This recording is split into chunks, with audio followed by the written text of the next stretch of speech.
Black people.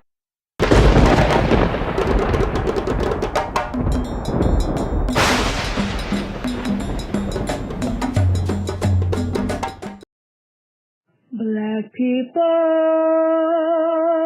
we've got to fight. Jean Petro, you see us. Oh, we've got to fight. Let's go fight. Oh, Black people, we've got to fight. Zumbi, you see us. Oh, we've got to fight. Let's go fight. Oh, Black people, we've got to fight. Yes, why you see us. Oh, we've got to fight. Let's go fight. Oh, Black people, we've got to fight. Bookman, you see us. Oh, we've got to fight. Let's go fight. Oh,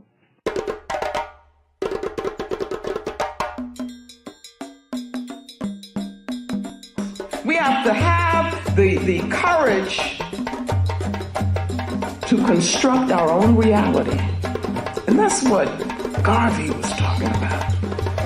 Because he said he looked around, he didn't see what he thought should be there, and so what did he do? He didn't get depressed about it. He didn't get defeated about it. He said, I'm gonna build the government that we need to have. Ooh, where do you get that kind of boldness from? So we gotta go all the way back to Garvey, who said he would come again. He said he would be here with us, no matter how long it took. And I'm telling you that the way he comes back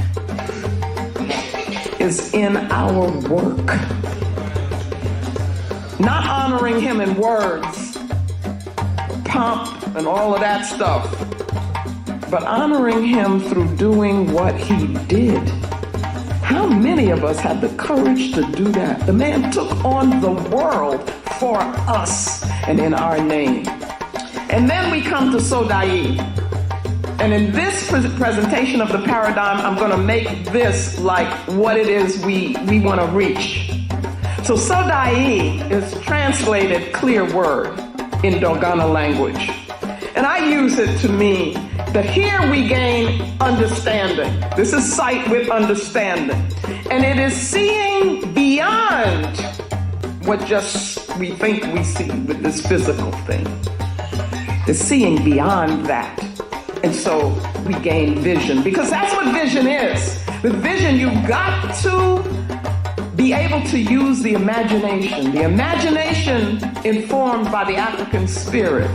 And Brother Amos, who I work very closely with, was a good friend of mine. He taught me, and he would talk about imagination. Image a nation. Do you see? But that's got to be part of vision. To be a visionary, you got to see beyond this box here. You got to see beyond the ma'afa. You got to see what is it that our people rightfully should have, and that's what Garvey did. Garvey had a vision.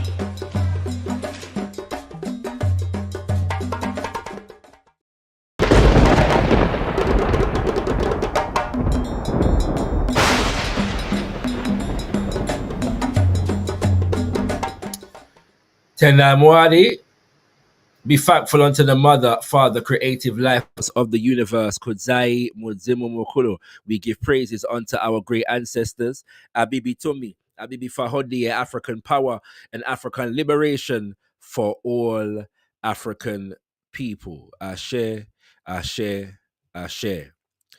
All of them fighting for African unity have said no to the strangulation of Africa.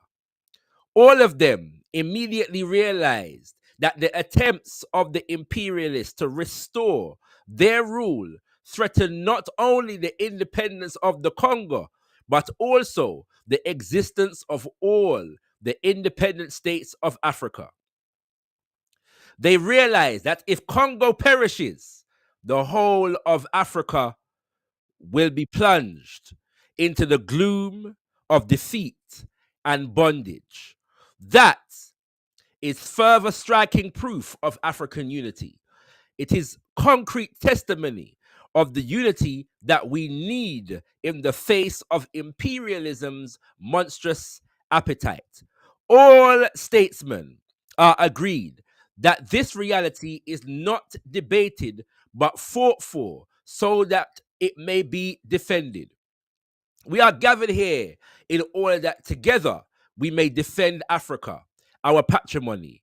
In reply to these actions, the imperialist states, for whom Belgium is only an instrument, we must unite the resistance front of the free and fighting nations of Africa. We must oppose the enemies of freedom with a coalition of free men. Our common destiny is now being decided here in the Congo.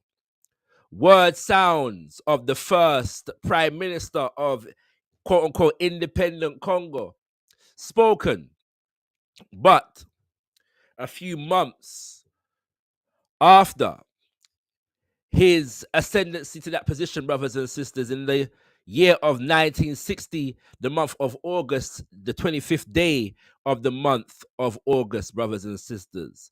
The word sounds ring true. Decades later, and we remind ourselves as we open with the word sounds of Papa Patrice Lumumba, that for taking such stands and positions, he was moved against by the same imperialist forces that he identified in his speech and assassinated in the month of January 1961.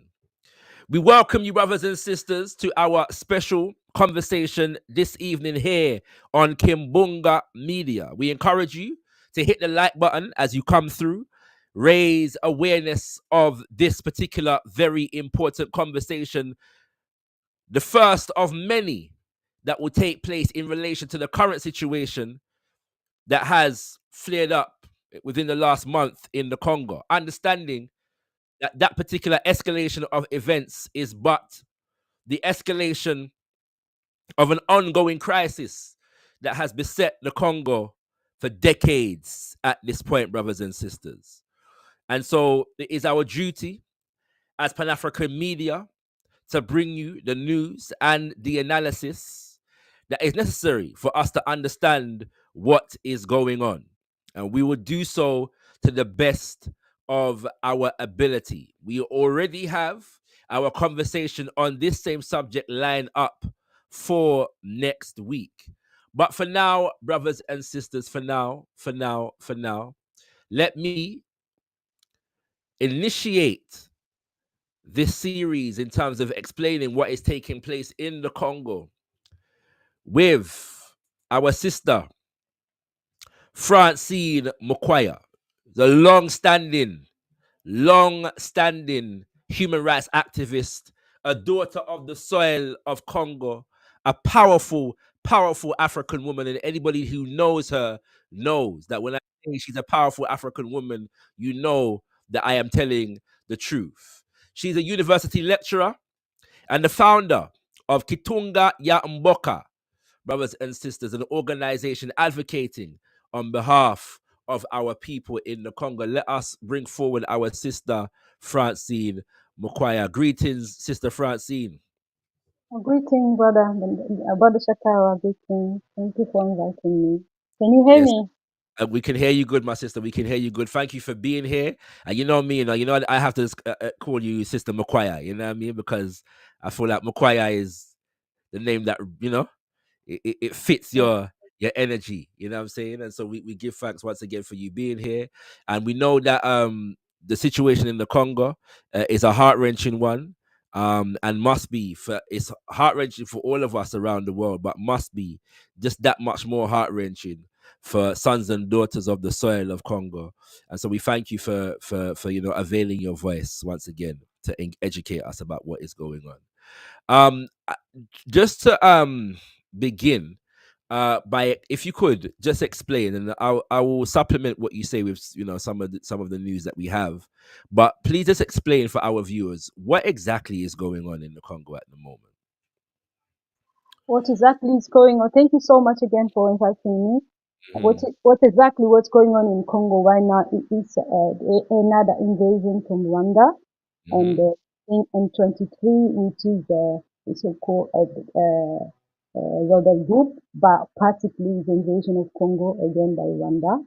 Mm-hmm. Uh, is, as you, I believe you know that it has been going on for over 30 years.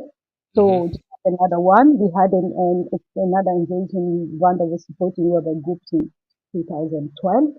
So it's practically kind of common thing for Rwandan regime to do that. So that's what's going on. They have took over the biggest city in the eastern part of Congo called Goma.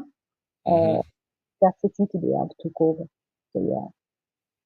Sister, your sound is slightly muffled, and I wonder if it's because of the headphones that you're using. Can Oh, we see if your oh, straight computer mic picks you up a bit better? okay. Can Do we you want try me that? to? Can you hear me better? Yes, we can. That's a lot better. That is a lot better. Okay. Thank you.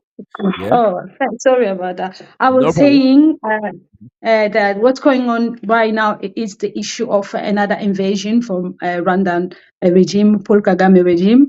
As the last time we did, it was in 2012. So he's supporting the rebel. He created every 4 or 5 years, he has to create a rebel group so to destabilize Congo, and then usually he will send a troop there Mm, with some really lame excuse, and in the meantime killing Congolese people. So he has took over the biggest city. They took a lot of town, but now mhm, he has took over the biggest city in the eastern part of Congo called Goma, and mhm, the region rich in the mineral resources such as coltan and cobalt. So precisely coltan, mhm, and and then our people are really, they haven't got enough water. There's no electricity, so they have been in a house, and there's so many soldiers, young, 500 have been killed already. mhm. So to defend Congo, that's what's going on today, presently in Congo. So, my sister, many who have been paying attention to what's been happening in the Congo would know of the difficult relationship between Rwanda and Congo and Paul Kagame's intrigue into the Congo, but usually he denies, his relationship with the M23. He also denies his relationship to the minerals in the Congo, and how they are extracted from the Congo. But it would seem to be the case now that there's no doubt about the fact that Rwandan forces themselves are in Congo, Eastern Congo, in Goma, in Kivu, fighting alongside the M23. What is Kagame's excuse? Why has he decided now is the time to come out into the open with these acts?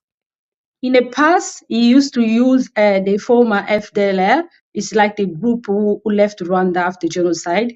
But Mm-hmm. after we Congolese, the previous regime, they had like a coalition between Rwandan and the Congolese army to eradicate the group. So there Mm-hmm. were no any other excuse then Mm-hmm. to use the FDL. So now it's using like the Tutsi.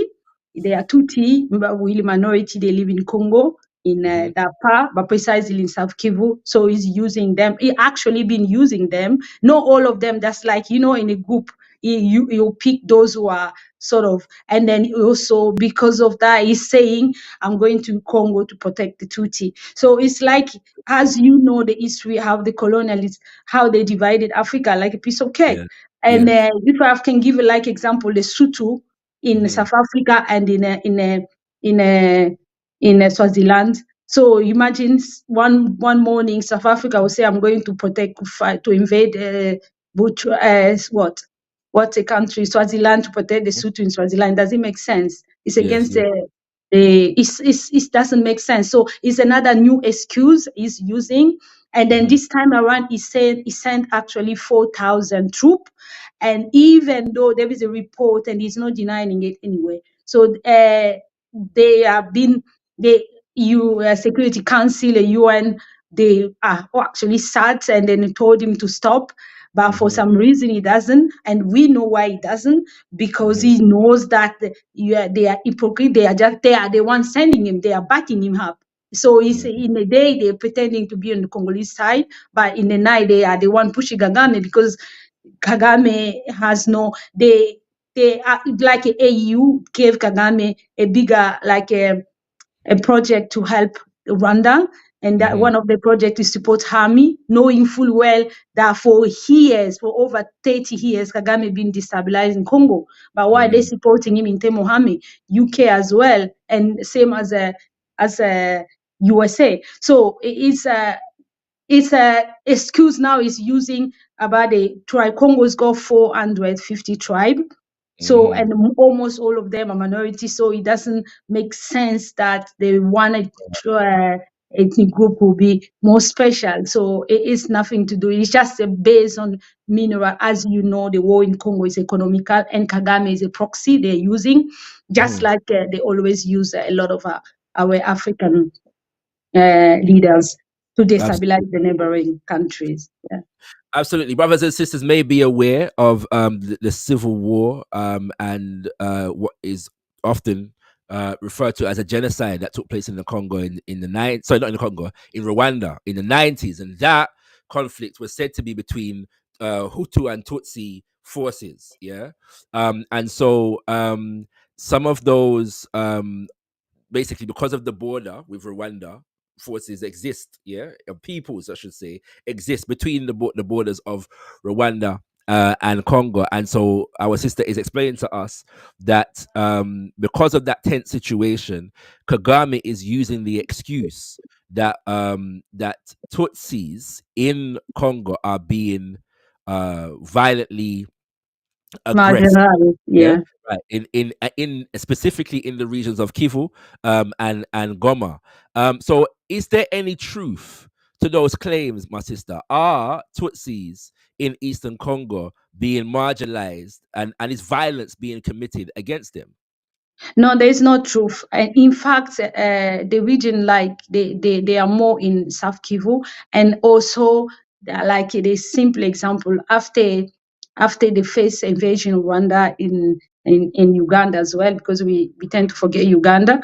So Paul Kagame and Museveni, they in 1998 they sat together. They said, "Oh, we're gonna have a peace resolution." So they had a peace resolution. So the Tutsi, Congo has 450 tribe, but they gave the Tutsi vice president of Congo. One of the vice presidents of Congo was Tutsi. So in army, in our Congo National Army, there are so many generals from the Tutsi, and just to just try to have a peace, but it's still not working because that's Kagame's excuse. And then the one who's leading the army of Congo is from Tutsi, and we have ministers from Tutsi. So actually, the Tutsi from Congo, they call Banyamulenge, they have nothing to do. Many of them are actually in poverty, just the rest of Congolese people. They are also suffering, but usually they will use those because there's Tutsi the other side of Rwanda. So they're using them because in Congo, when you're in Goma, you just cross the road. So they're using them. Many of them are actually Rwandese anyway. So they're using them because, and then they kind of we're representing Tutsi and stuff like that, which is some of Tutsi from those who live in Congo, they don't want to get to be part of it anymore, but they're also scared, as you know, how Kagame practically control the eastern part of Congo. So the excuse of being marginalized is actually not true, because they gave them more compared to like the tribe I come from. So they like 450, they're supposed to give all the tribe the representative in the government, but they don't. So but them, they always give them just to have a peace, Yeah, to yeah. avoid everything like that. There's no any ethnic cleansing, there's nothing like that. Before these Tutsi things just came up, he used to use the Utu, those who cross the border after the genocide, used to the FDLR. So he used to use them. After that excuse is not working anymore. Now he's Okay. using that, knowing fully well that because of what happened in Rwanda. So when you use it, Of like they course. did in Congo, people will be sympathized, which is actually no true. We have a lot of Tutsi in capital. They Mhm, go on with their life. There's nothing like mhm, that. But you will see his proxy. It's like a puppet who are mhm. Tutsi from practically Rwanda. They will be Yeah. like, because they speak the same language as those who live in Congo, they pretend to kind of saying, oh yeah, there's nothing like that, like ethnic cleansing or marginalizing. It's nothing like that in Congo. So Right. it's just Kagame is another new excuse of invading Congo and being able to loot Congolese mineral, and send it to those who are sending him to do what he's doing in Congo, because he's doing it not for him. He's a puppet they're using. Absolutely. Yeah. My sister, we're going to come back to Kagame in a second. I do want to touch on Museveni, because as you said, Uganda is under discussed element of this whole dynamic. But before I do so, let me just shout out those who are watching us and commenting. You will have your opportunity to ask Sister Mukwaya questions. So please, feel free to ask your questions in the chat or make your comments. If you want them read out, please at Kimbunga Media and my mods. If I miss anything, please let me know so I can come to their comments. But bigging up Lee Clinton, and bigging up Set Imhotep over there in Trinidad. Wildflower saying that the mic is much better now. Thank you very much. La Mairie, thank you very much for joining us. We give thanks and greetings to you as well, and bigging up on Wilder Films. Much appreciated for all of your presence here. Once again, please like the button please hit the like button as you come through, and share the video far and wide, and let people know that we're speaking to Sister Mukwaya right about now, brothers and sisters. And if you know me, say I have a lot of love for our sister. You know what I'm saying? So it's a pleasure to have her here on Kimbunga Media. Right, let's get to Museveni and Uganda, my sister, because those who follow the situation would know of the relationship that Kagame has with Eastern Congo, but fewer would know of the role that Uganda and Museveni plays. What role does Museveni and Uganda play in this whole dynamic? The first invasion in 1996, it was a cooperation. Uganda was part of it when they invaded Congo, and then they kicked Mobutu out as a coup. So they were controlling, and they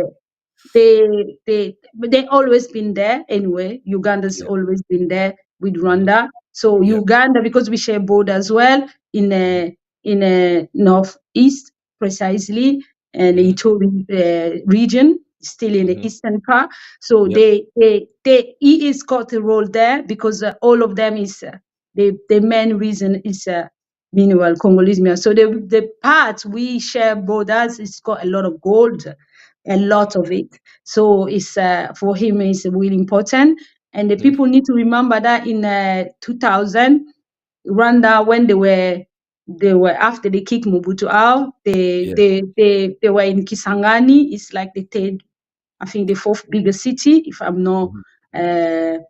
If I'm right, I think the fourth, Kisangani, the fourth of the third, I need to check again. It's a really big city. That's a city where Lumumba was really like, he has to leave the other side of Congo to go there for the freedom of Congo independence. So he was really popular there as well, Kisangani. So and there's a lot of people live there. It's a big city, and that's a region where there's a lot of gold. So Rwandan army and the Uganda army, they were fighting for the mineral in Congo. They fought in the middle of the city. I really ask everyone to go and check the War of 6 Days. They call it la guerre de 6 jours in French, the War of 6 Days.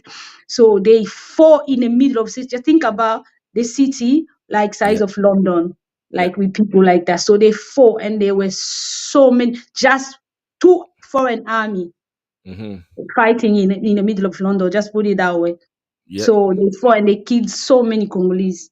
So they are Rwanda and Uganda. They're like, they can fight and go back together because they are very close. And the UNC Museveni's son will be saying, no matter what we have misunderstanding with Rwanda, where Rwandan Kagame is always going to be my uncle and stuff like that. And then when you look at history, Kagame, before he took over to Rwanda, he used to be refugee in Uganda, and then he used to be general in Uganda's army. So he's like Museveni is like his father, if I have to put it that way.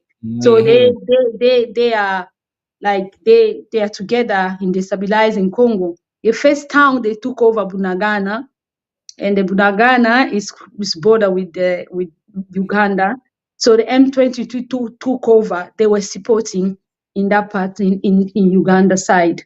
They were supporting by Ugandan. So it is for them. They are using both of them, as I was saying in the beginning. So Museveni, as I mentioned earlier, a minute ago, Kagame used to be in Rwandan, Ugandan's army as an officer, very, very officer. He used to be Ugandan. He was easy. He's Rwandese who left Rwanda in the 50 or something because they had the issue there, so they have to go as a refugee. So and then after that, he became Museveni. Actually, sent him. There's a really, if you Google it, he sent him even to be trained in USA. So he was the officer there. So Museveni is like a mentor, is mentor somehow. So it makes sense for both of them. They can have a misunderstanding, but when it comes to the issue of Congo, they are together to destabilize Congo, and they've done it so many times. Absolutely. The history that you're explaining here is extremely important. And just to add some more context, because you called the name Mobutu, Joseph Mobutu, a while ago, and we opened the show, for those who are just joining us, with the words of Papa Patrice Lumumba, who the centenary of his birth will be celebrated in July of this year. Do stay tuned for more information, because I've spoken to Uncle Louisi, and there will be some events taking place in London to celebrate the 100th birthday of Papa Patrice Lumumba. But when he was assassinated as a result of a Belgian, French, British, American conspiracy, it was those same forces who collaborated to install Joseph Mobutu as the head of the Congo and sustain him in power for 30 years, brothers and sisters. For 30 odd years, up until 96, when they collaborated, when they used Museveni and others to overthrow him. Mobutu, that is. And so the point that's being made is that all of these three have been Western puppets for a very long time.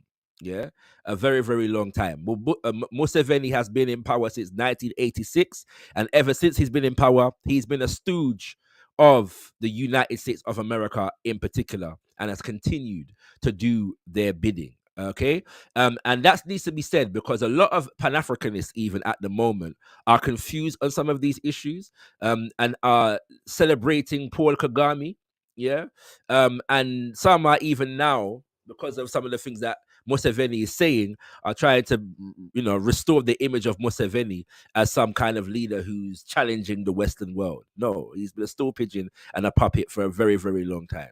And so our sister Mukwaya is just explaining that for us. Okay, so we've situated Uganda in this whole situation at the moment.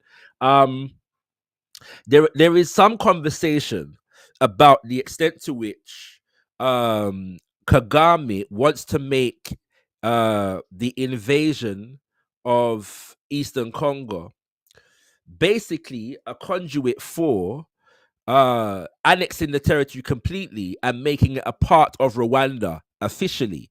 What do you think is the possibility of that actually taking place?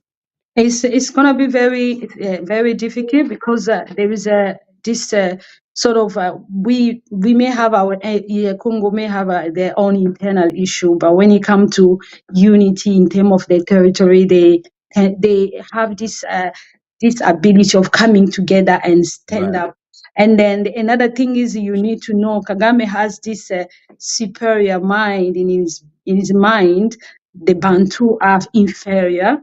And then you need to know that the eastern part of Congo, almost all the tribe are almost, I'm not saying all, but almost all the tribe are Bantu. So, and then also they used to be before they put us together. So it is something is really, they're not going to allow Right. him to kind of, when you look at what's going on in Rwanda, it's practically Tutsi leading the Hutu. The Hutu in Rwanda are majority, but it's the Tutsi leading. So, and if we look at the eastern part of Congo, like I was saying, the majority are Bantu. Right. And then you just like Hutu. So you want us to become what you're doing to the Hutu. So it's not going to work at all. And the Congolese people, they will not accept that. It's not going to happen. First of all, it's going to break the rule of African African nation, what do you call that? African Union. African Union. I know I'm not pro some things they do there, but when it comes to the tangibility of the borders, it is going to break it. The only things that can happen if people decide themselves that we want to be in the Black South Sudan, but the people of eastern part of Congo, they not. They really proud of to be Congolese, and then they know that if that things happen is anyway, we don't even need to dream of it because it's not definitely it's not going to happen. And then he knows that because he tried it. He been like I was saying, he created one of the bigger rebel group was a RCD, which is a RCD, if I have to put it that way. And they practically had the country, the eastern part of Congo, like the country. They were like leading, we are not part of it. I mean, the rebel practically coming from Rwanda, but it didn't work because people from that part, they were like, no. So, and the rest of the Congo fought and then they had like I was saying, they had a sitting together. It didn't work. All those things, it didn't work. And now that with the modern technology and all this social media and stuff, it's not going to work because Congolese, as I was saying, we have our own internal issue, just like any country. Just like here in UK, you hear Scottish people criticize English and all that, But when it comes to the integrity of our territory or someone taking, it's not going to work at all. He had that. He wanted to create empire called Ima Empire. Ima is like Tutsi Empire. He wanted to create, but he can't do it because that territory is Bantu, majority are Bantu. So you can't create something like it is difficult. We know how Mbutu, how Mbutu took over, how they use him and all those things to have to rule Congo for 32 years. But we also know that he was a Lumumba, part of Lumumba's media, like journalists and stuff like that. So he actually copied one thing that he copied from Lumumba is a unity, because Lumumba was the first person who talked about balkanization, meaning he was saying people, the Western want to balkanize, meaning want to divide Congo into 4 countries. So no matter what, it was like one of his will. Don't let that happen. So Mobutu, when he took over, even though we know how he took over, but he invest a lot in unity. He used to be, I can remember me in the nursery, we used to sing a song like Papa Bomoko, Mama Bomoko, like same father, same mother. For years, people who were born before me, they used to sing that. So and there is a lot of internal marriage. My husband is from the east. He was born in Goma City, that's his mother's city. And then his father is for South Kivu, neighboring, still Kivu. So, and then he experienced war and all those things. So it is if you had they are the real Kivusians, like that's the answer. So it is a no. It's not, and we have that. I'm not the only one. My mother is not from my father's side, so there were a lot of internal marriage. We have all Congolese have a cousin on a all different part of Congo. So Absolutely. it's not gonna work. He knows that as well. That's why the only thing he can do now is to keep Congo in chaos. So when Congo is in chaos, it's easy to loot, to get access to the mineral like they do. For instance, when they get to the city or the town, and then they will take over the town, and people will leave, as you see on TV. When they leave, and then they will control the mind. That's what they do, and that's the chaos. So it has to be in chaos for them to be able to have access to the mineral for free, practically.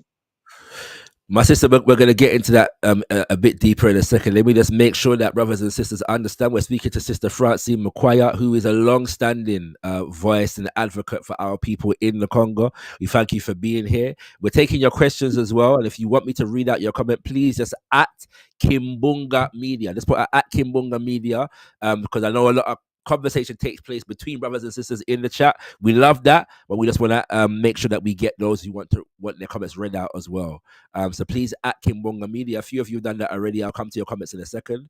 But yeah, so please at Kimbunga Media if you want your comments to be read out. I'm just going to read from an article, Sister Mukwaya, on Black Agenda Report. Yeah, released the article a couple days ago, about a week ago, and actually, called Rwanda Advances Towards Annexing DRC's Kivu provinces with the West Tacit Blessing.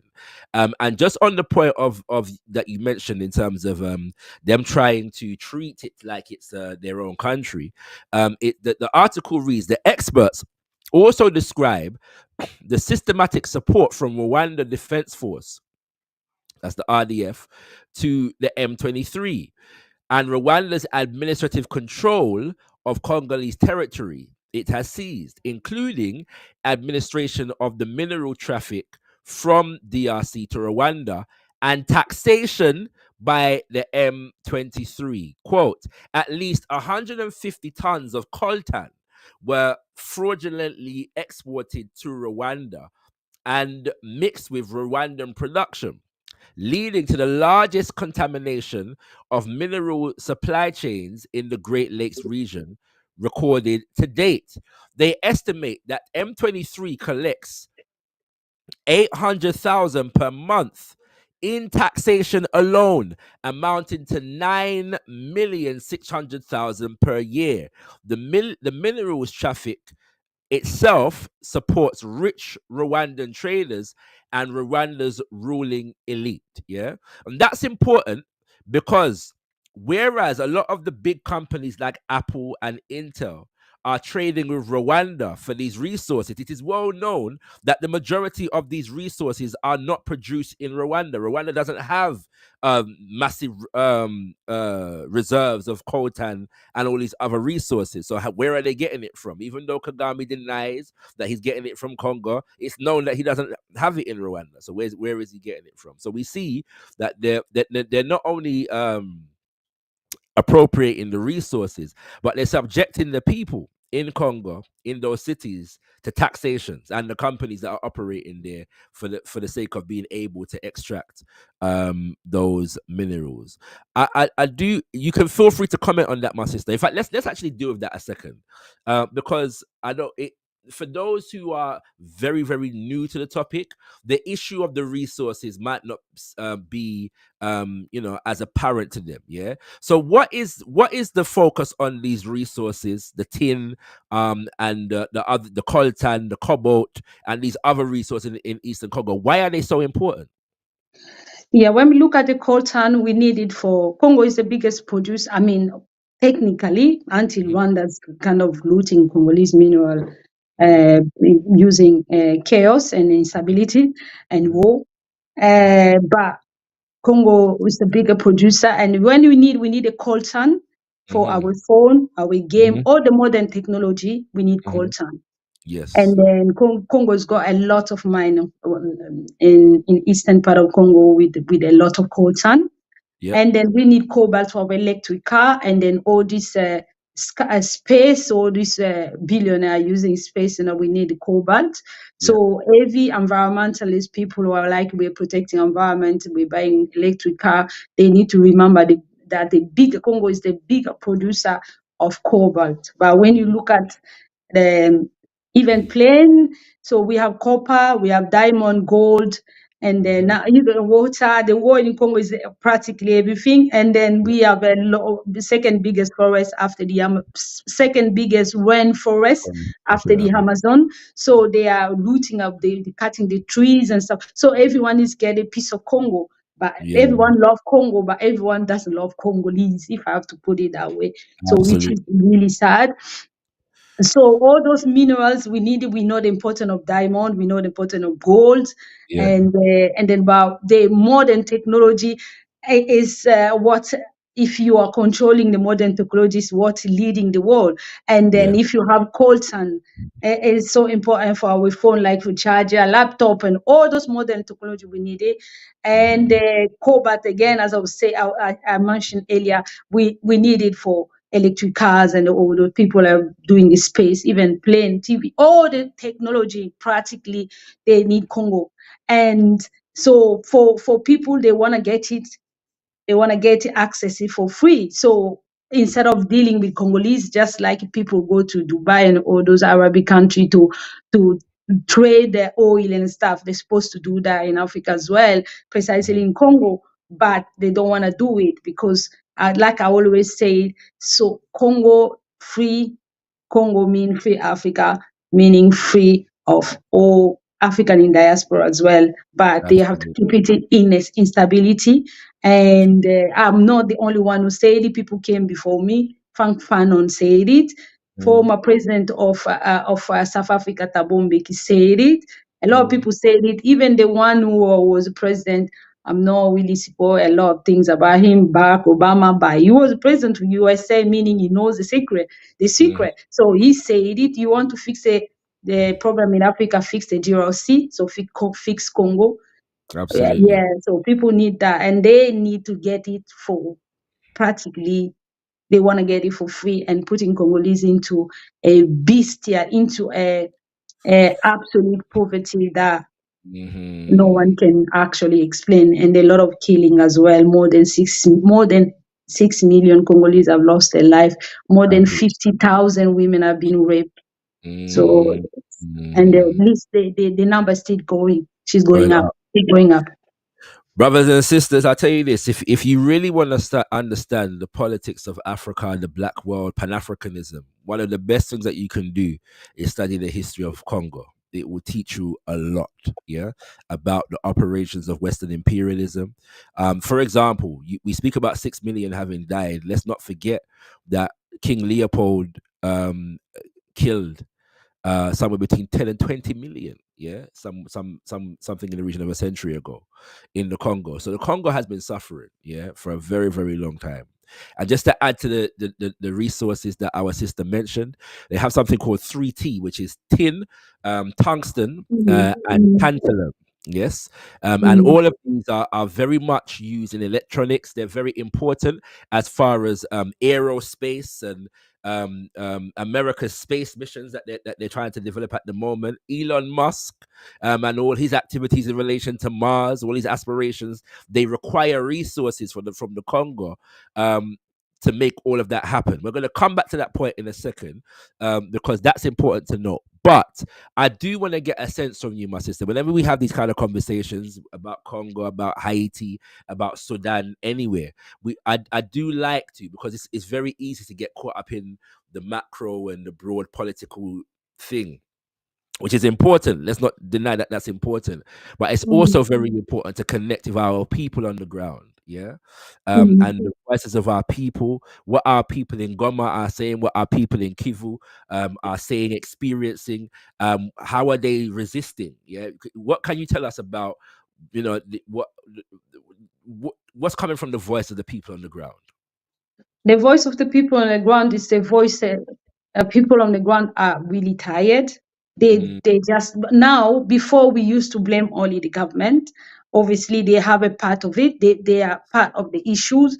But now, because of access to internet and stuff, and all these people can be, not all Congolese got access to internet, but majority can be able to know what's going on, why the issue, why we are still suffering, our fathers and grandfather, great grandfather as well, why this. So they question, and then by researching, they know who is behind it. This is why Congolese practically don't believe in UN or like they had a Security Council meeting.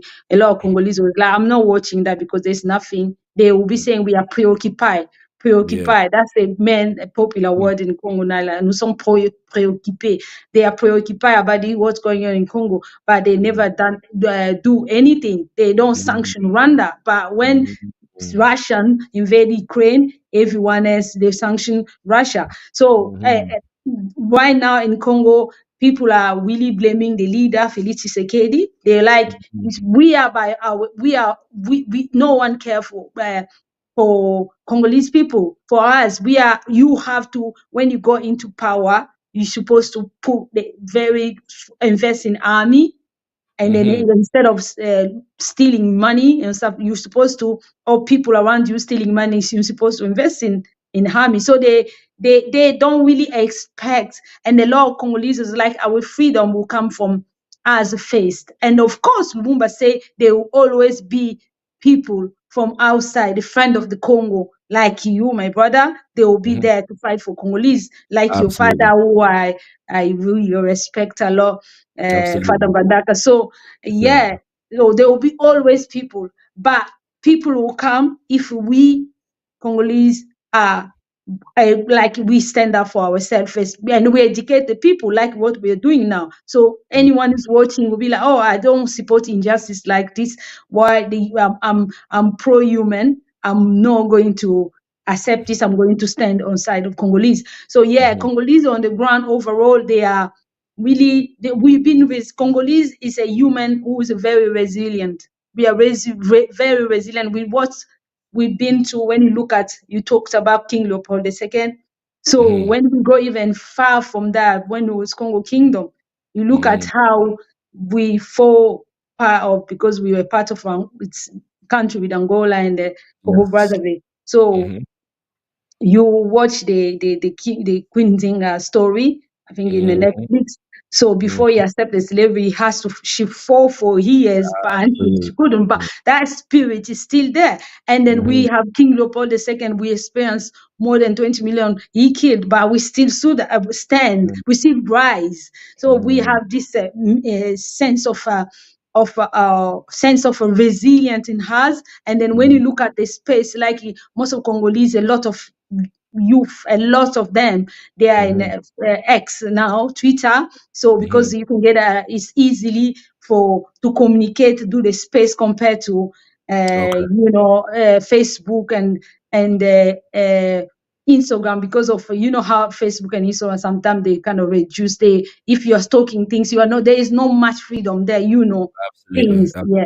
So and then a lot of them are in Twitter, X, and some on TikTok, but majority X. So you will see we will not give up. So there's this strong. This is why when Kagame troop with M23 took over Goma, practically half of Goma, they were young soldiers.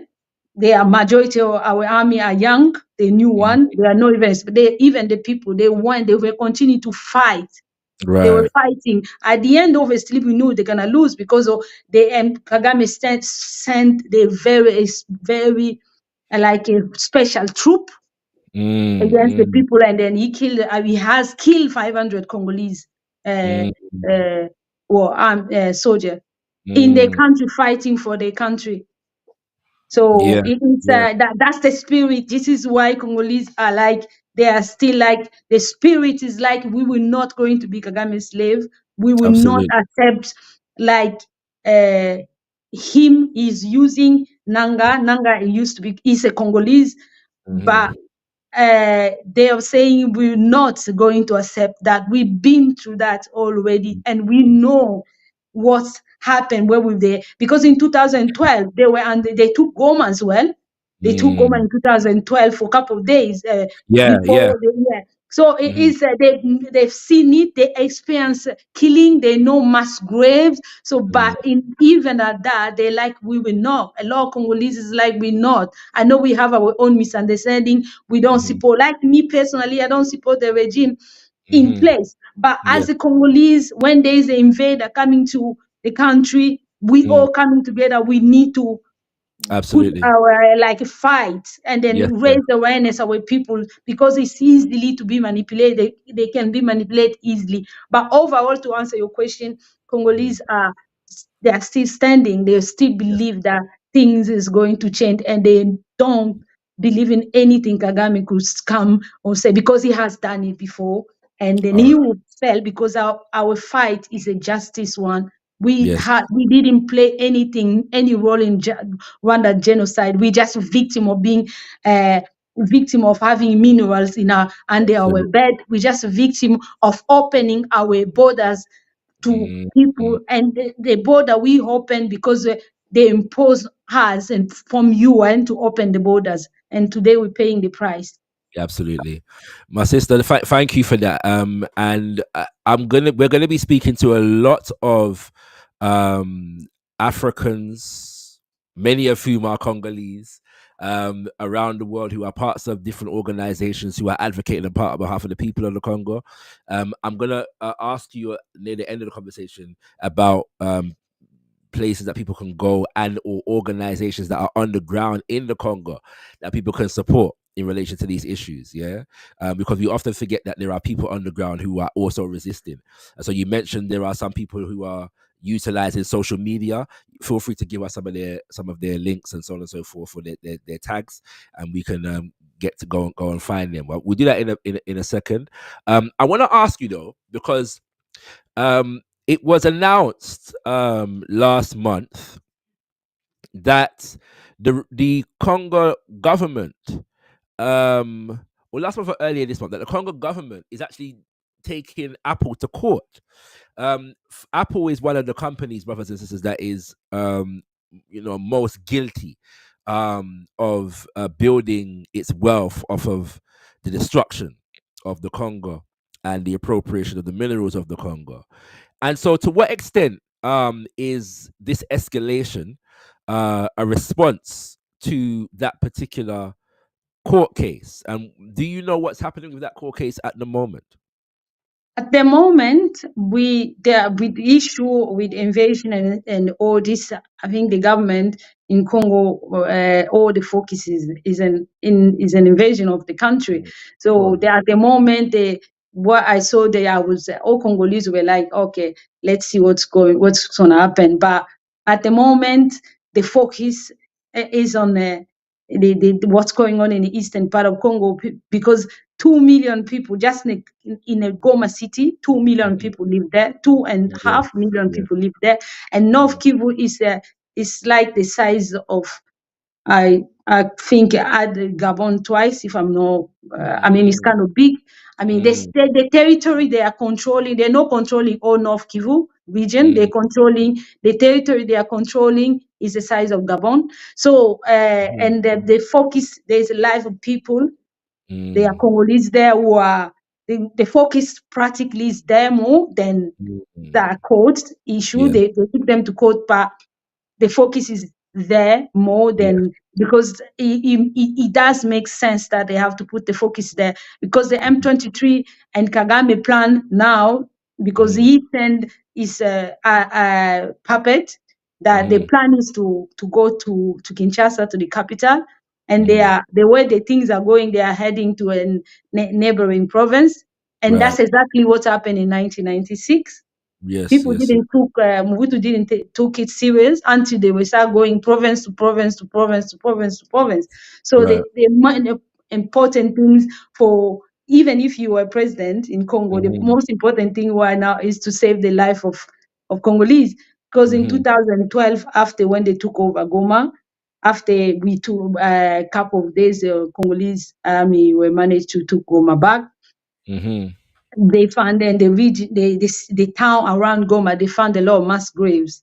So this is the focus is more how we can save life. And there is an internal displacement, the bigger one in Congo right now, in the world, is in Yes. Congo. So there Yes. is a humanitarian crisis. Yes. So people are really going to, there were already a lot of people there, internal displacement, because of they were taking, when they were taking town to town to town, and people have to run and leave their villages and the town. But now, and then around the North Kivu, there's so many, and then they are in Goma now, Goma City, internal displacement, the bigger one in the world. So there is a humanitarian crisis. So the Yes. government, they focus practically naturally should be there, even though they're not No, doing what much they're supposed to do. absolutely.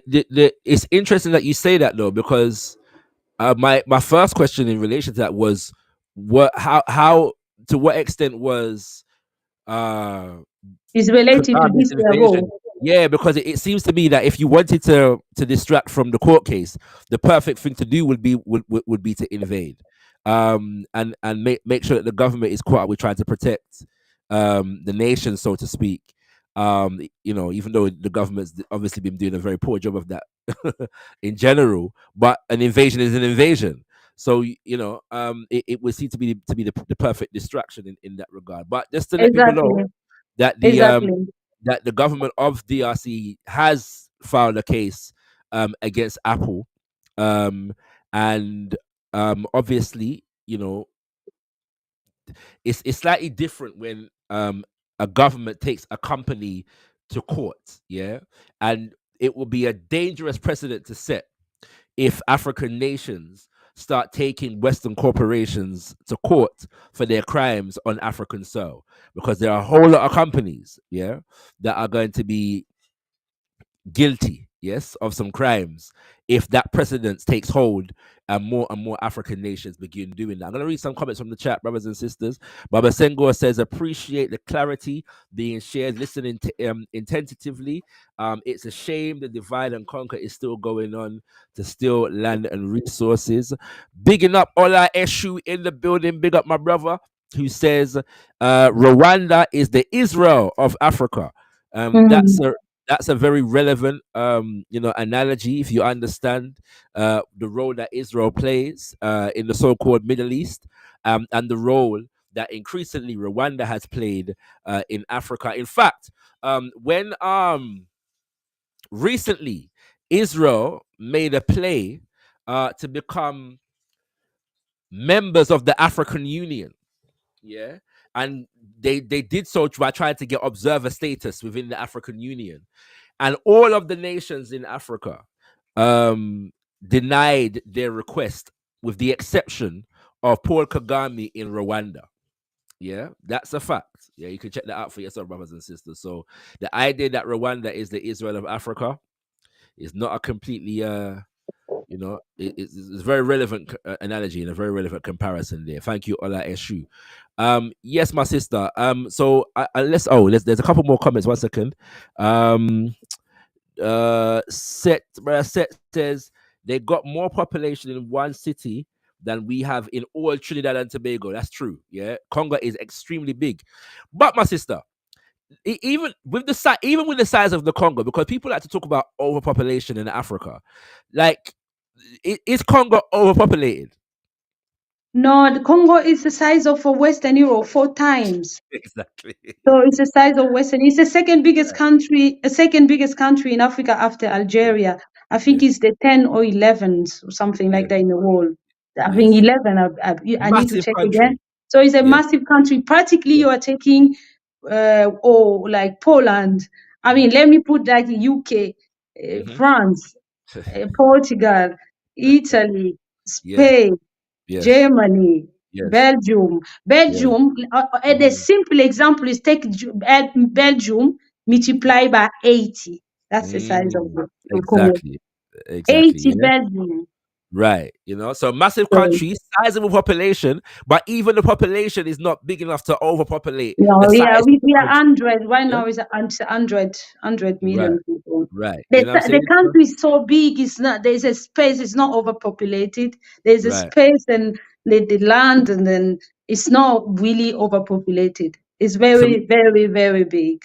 we highlight that to also highlight the fact that there are enough resources in the Congo to cater for its entire population and then some. Yeah, in fact, some studies have been done to say that Congo has the capacity, yeah, in terms of agriculture to feed the entire African continent.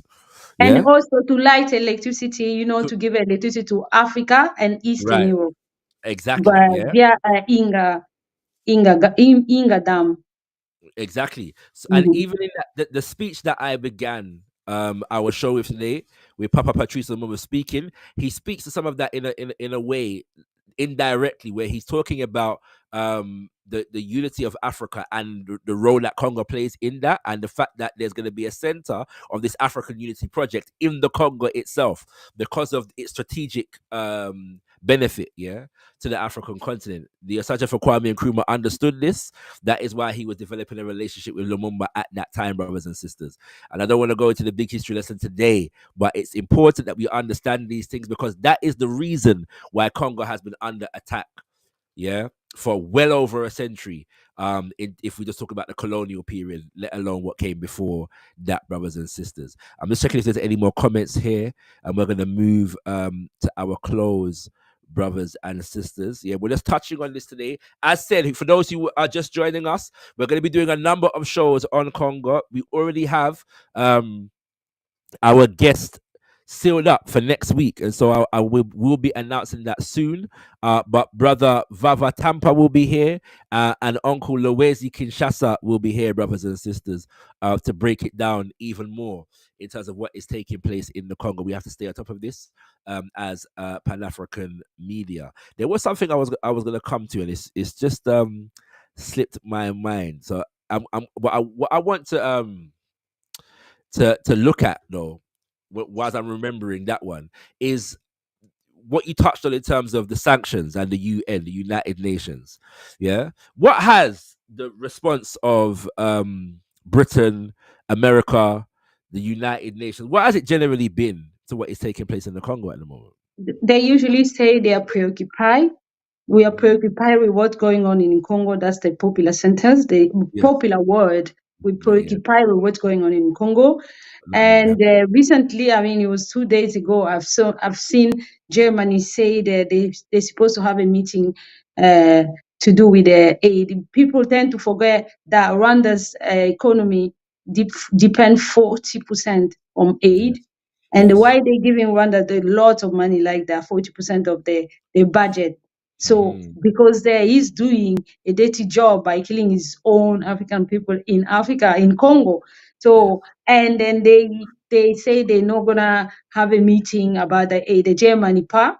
So Yes. but they have done that before, and then a couple of the weeks after they change their mind. So it is it's just preoccupied for now. Normally by the international law and the rule of Security Council, when you invade a country, you're breaking a rule.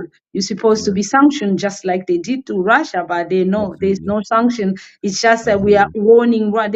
The conclusion of Security Council was, I don't know if they're gonna change their mind, but because all of them called Rwanda out. They say Yeah. that you need to take your troop out of Congo Yeah. territory. You need to respect Congo integrity. You're breaking the rule. But where is the sanction? Yes. Yes. If there is no sanction, Kagame is not gonna do. Is still gonna do it. But the thing is, this is the thing we are saying. He's doing that because he knows that in the night time they will be friends. They Mm. are the one behind him. A lot of multinationals company, because Mm.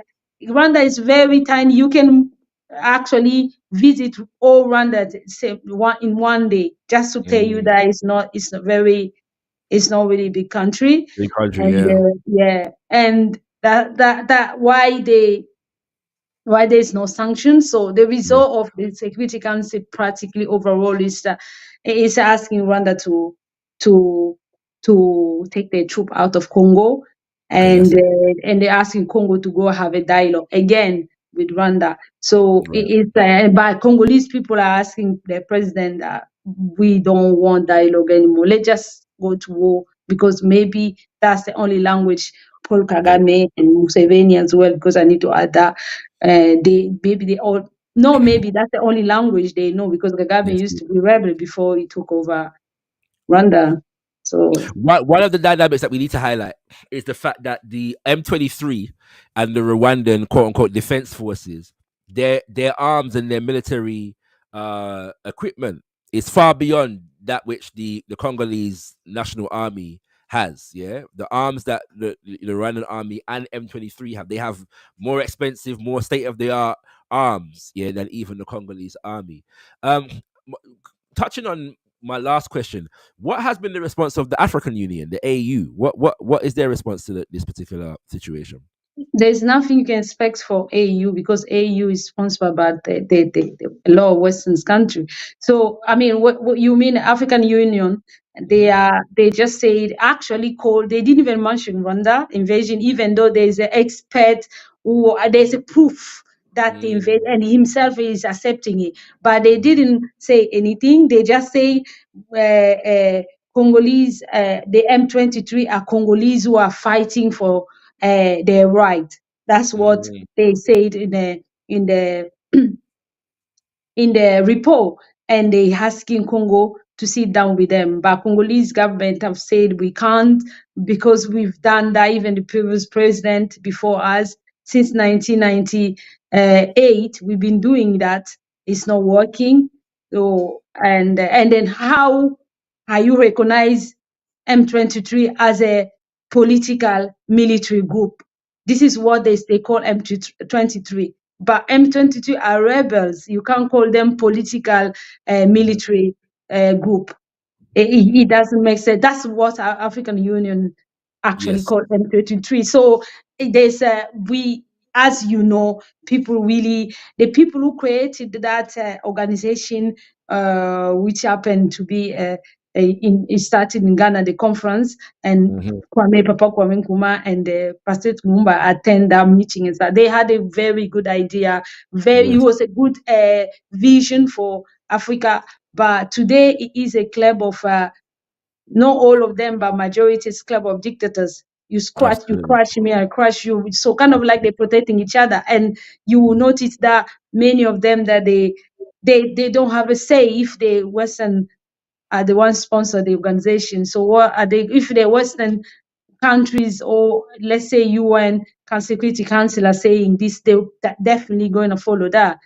That's the saddest part of our story, the saddest part of our reality as African people. But there's nothing to expect there. Yeah.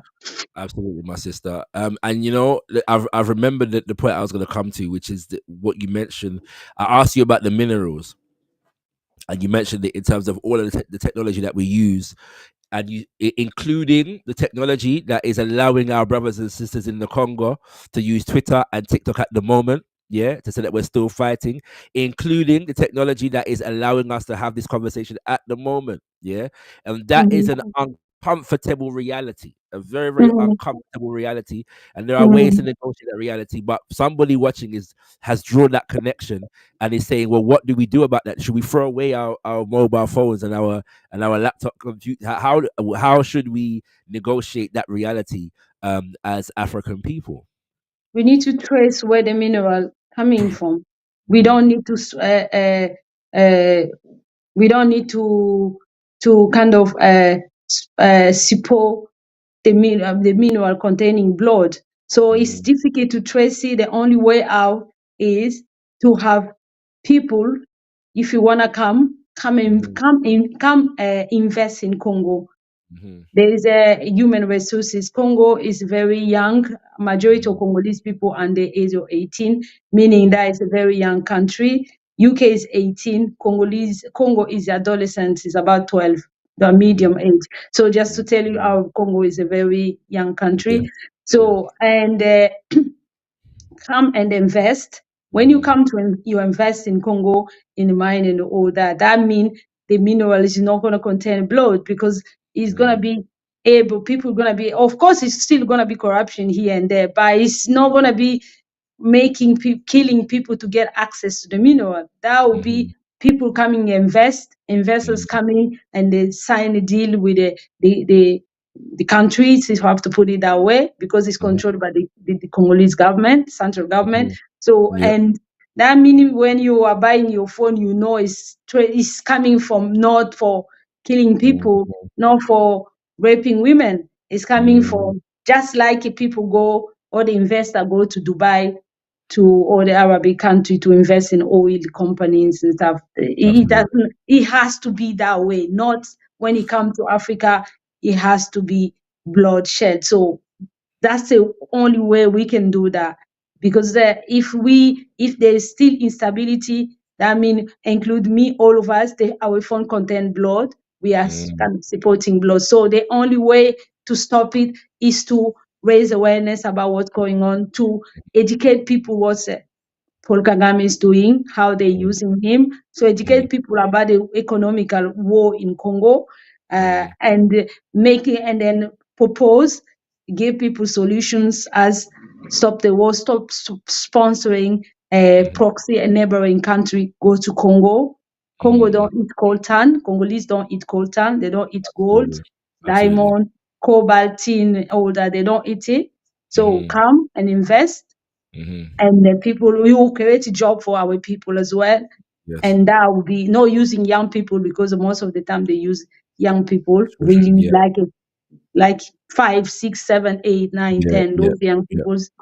So come invest. And that will be easy for everyone. You're getting a phone that is traceability is coming. There is no blood containing on those phones.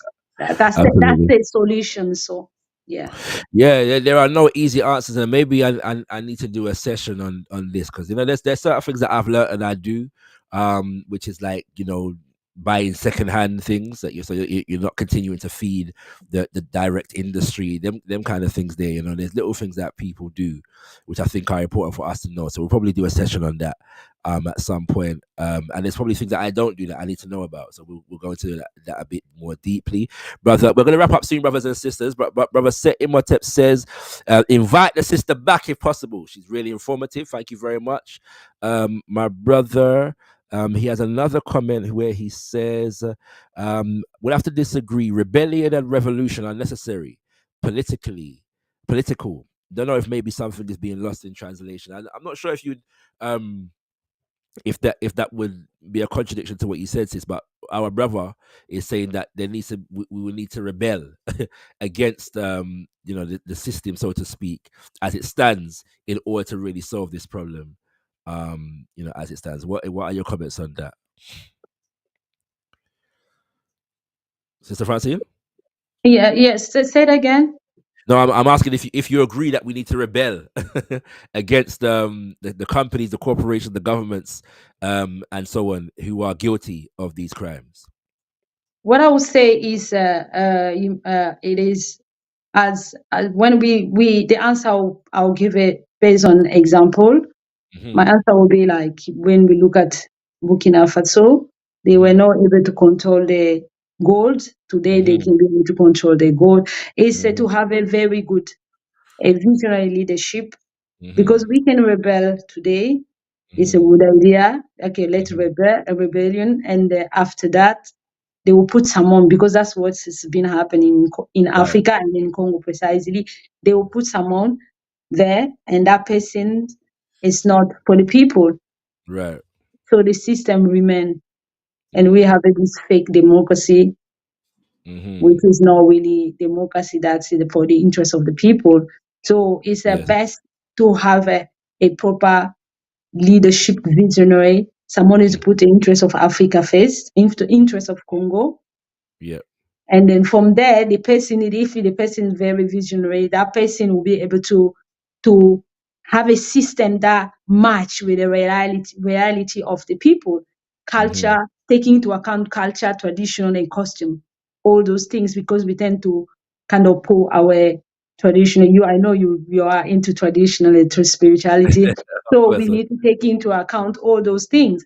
those So things, the yeah. leader, and that's example we're seeing in Burkina Faso, for instance.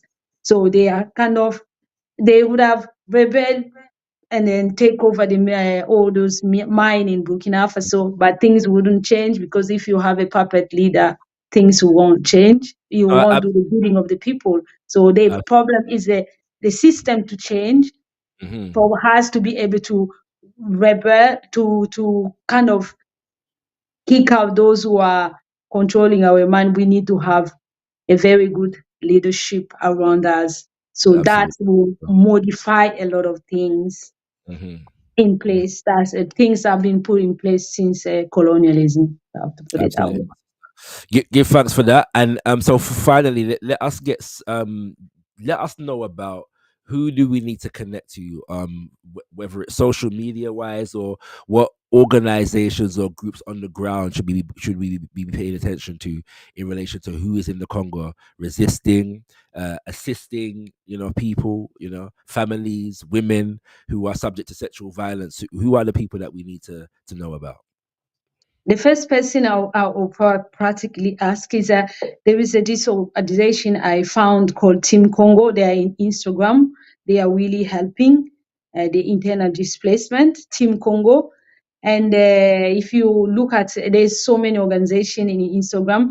I mean, they are based in Congo, but they page in Instagram they're doing. And another one, they are based in London, called Genocost. They are Genocost. I don't know if you heard about them. So to commemorate genocide that happened in Congo.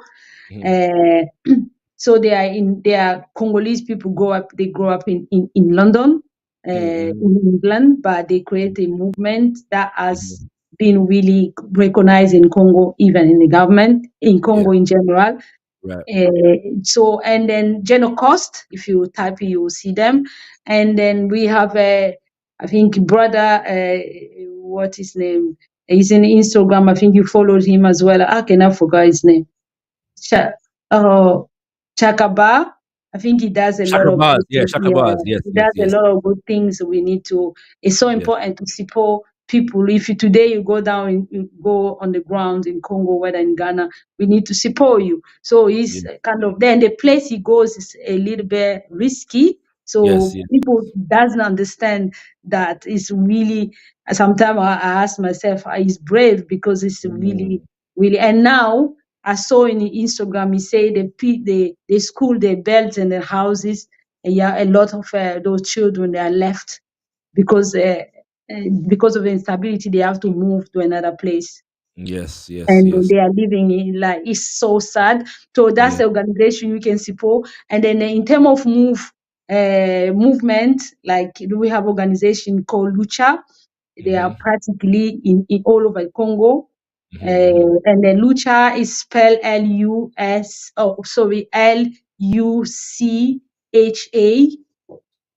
That's the name, Lucha. Lucha. They are movement of activists that challenges usually the government, the system and stuff. They've been doing it for years. So and there's most of them are young people. I know some of the co-founder of the movement. So some of them they killed them, like Linkulula. And they have suffered that movement. They have experienced a lot of issues, a lot of imprisonment. They cope that some of them are in prison, but they never stop. So they are really, they challenge like a movement, like activist movement. So that's the movement. If in terms of putting pressure, that's the movement. So lucha mean in a fight for change. So like a lutte for changement. Like I say again, I insist, it's a Lucha.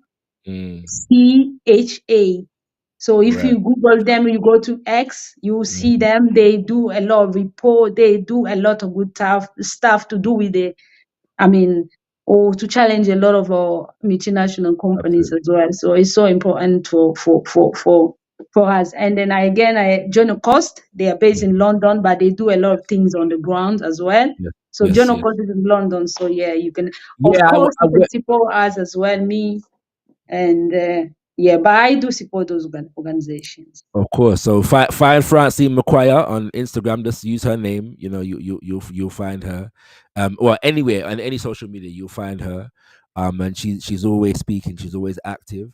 I was on one of the marches that was Jenna Coast organized a march in collaboration with the Congolese Youth Action Network and a few other organizations last year. They've organized a few marches last year. I was blessed to go on one of them, which we filmed. So I haven't released that footage yet. So I'll be releasing that footage soon, brothers and sisters. So do stay tuned for that. And thank you for that information, Sister Mukwaya. But I forgot something to say. I really just came in my mind. Is that we have a GoFundMe, and one of our sisters in Switzerland, and one of our sisters is from Chad. It's not Congolese, from Chad, like Solidarity. But she lives in France. So and me we create GoFundMe. So if you go to my you check me on the X or even on the Facebook, you see that GoFundMe. We're trying to have raise a fund for our internal displacement because they are really suffering. So Absolutely. for them, at least to have at least one meal because they just eat like a porridge. No, 100%, brothers and sisters. It's important. I mean, for those of you who joined us for our show where we were looking at the crisis in Sudan, you will know that the issue of displacement was also featured there. Whenever there is war, brothers and sisters, it's not that's just that people die. People have to flee and run from their houses or their communities. Yeah, and so what often happens is that when you have to flee from your community, all of your normal resources you don't have access to anymore. So it's very important that we're able to support those, who are quote unquote displaced. And so that's what our sisters from collaborating from across the globe are doing right about now. I'm gonna search for all of these links, my sister, and put them in the description to the video, as well as the comment section. And you can help me out just by sending me what you immediately have access to as well, and I'll make sure that is attached to this video so people can find the links very, very easily. So thank you, my sister. It's a painful time, but we thank you for being strong, and we thank you for continuing to fight and continuing to speak and continuing to raise your voice on behalf of our people in the Congo. And we want you to know that your work is not in vain, my sister. Because I know that it can feel like that sometimes. But we want you to know that your work is not in vain. And so we appreciate you. And we have no doubt that your work will have some positive impact upon the situation of our people in the Congo. Thank you so much, my sister. Thank you. Yeah. Do you have any last words for our audience before we wrap up our show?